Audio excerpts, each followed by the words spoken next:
On revient en France pour évoquer ce premier jour de vote dans l'Hexagone.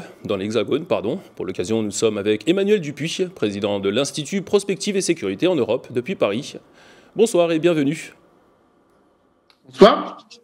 Merci d'avoir accepté notre invitation.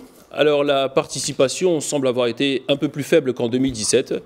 Ce n'est pas l'abstention record non plus que nombre d'observateurs redoutaient. Pas de réelle surprise semble-t-il. Les deux favoris sont en tête. Les premières estimations mettent Emmanuel Macron et Marine Le Pen dans un mouchoir de poche, autour de 24 et 25%. La surprise est peut-être dans cet écart qui se réduit entre les deux.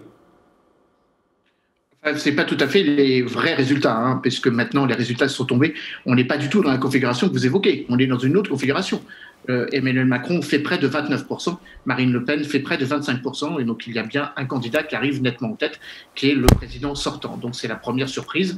On disait qu'ils étaient très proches l'un de l'autre. Non, c'est bien Emmanuel Macron qui creuse l'écart. La troisième surprise, c'est que le troisième candidat, Jean-Luc Mélenchon, fait un score inespéré, en tout cas inespéré il y a encore quelques jours, quelques semaines, désormais plus de 20%, 20,2%, il devrait peut-être même faire 21, 22%.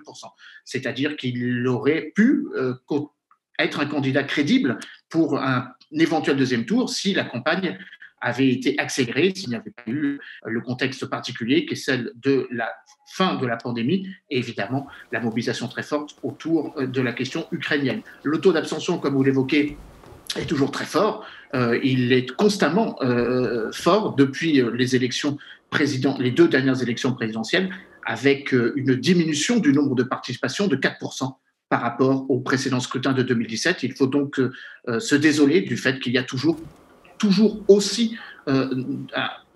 autant de Français qui ne se rendent pas aux urnes.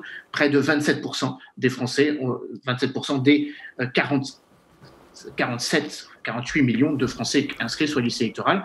Il faut aussi attendre quelques minutes encore pour savoir quel est le taux des votes blancs, puisqu'ils sont désormais comptabilisés. En tout cas, les résultats montrent que ce scrutin a aussi une dimension historique où les deux partis de gouvernement durant les 40 dernières années, le Parti socialiste et le parti de droite, les Républicains, ne pèsent pas plus de 7 à 8%. Donc c'est la fin d'une époque où ces partis qui ont régné pendant 40 ans, désormais ne pèsent quasiment plus rien. Absolument, les deux grands partis conventionnels à droite et à gauche semblent à l'agonie lors de cette élection. Revenons sur Jean-Luc Mélenchon, vous évoquiez son score qui effectivement, il a fait un très bon score, mais encore trop peu pour créer la surprise. Est-ce que Mélenchon se souvient, disait que sa présence au second tour dépendait essentiellement du vote des quartiers populaires? Doit-on comprendre qu'il n'a pas eu le soutien attendu de ce côté?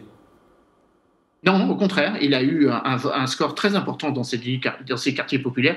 Il y a eu une remobilisation assez forte durant les dernières semaines, voire les derniers jours, dans ce sens-là, mais ça n'a pas suffi, évidemment, pour inverser la tendance.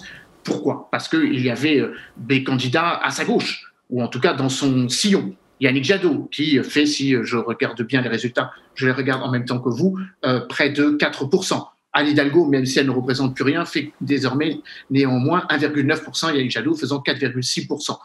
Et puis évidemment les partis d'extrême gauche. Ça veut dire que s'il y avait eu une candidature unique de la gauche, que Jean-Luc Mélenchon semble mieux incarner que d'autres, il aurait pu être, au même titre que Marine Le Pen, un contendeur crédible face à Emmanuel Macron. Donc ce n'est pas une question de mobilisation ou pas des quartiers populaires, c'est une question de dynamique de la gauche qui ne s'est pas enclenchée, ou en tout cas qui ne s'est pas enclenchée suffisamment rapidement pour essayer d'inverser cette tendance. Que se passerait-il, à votre avis, si Marine Le Pen venait à gagner cette élection présidentielle? On rappelle que la France est actuellement présidente de l'Union européenne et il y a un conflit sur le continent européen. Il y a peu de chances que Marine Le Pen puisse gagner ces élections présidentielles. Néanmoins, il faut attendre encore 2 semaines puisque les résultats, le deuxième tour aura lieu dans 2 semaines. Mais néanmoins, la dynamique est moins en sa faveur. Premièrement, contrairement à 2017, l'écart est beaucoup plus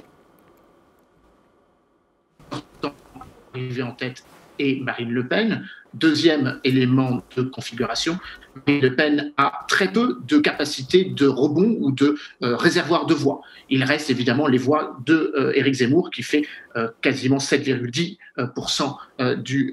des 6,8%, pardon, je regarde en même temps que je vous parle les résultats, 6,8%, donc qui pourrait éventuellement venir renforcer la capacité présidentielle de Marine Le Pen, mais encore une fois, la droite républicaine fait hélas, pour Marine Le Pen, trop peu de voix pour éventuellement récupérer quelques voix des électeurs du front de la partie la plus droitière du Parti républicain, notamment les amis d'Éric Ciotti qui est en train d'expliquer cela à l'antenne, ou encore Nicolas Dupont-Aignan qui fait moins de 2%.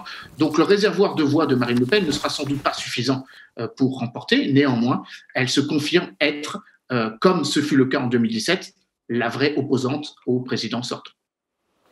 Très bien, merci beaucoup Emmanuel Dupuis pour toutes ces précisions. Je rappelle que vous êtes président de l'Institut Prospective et Sécurité en Europe.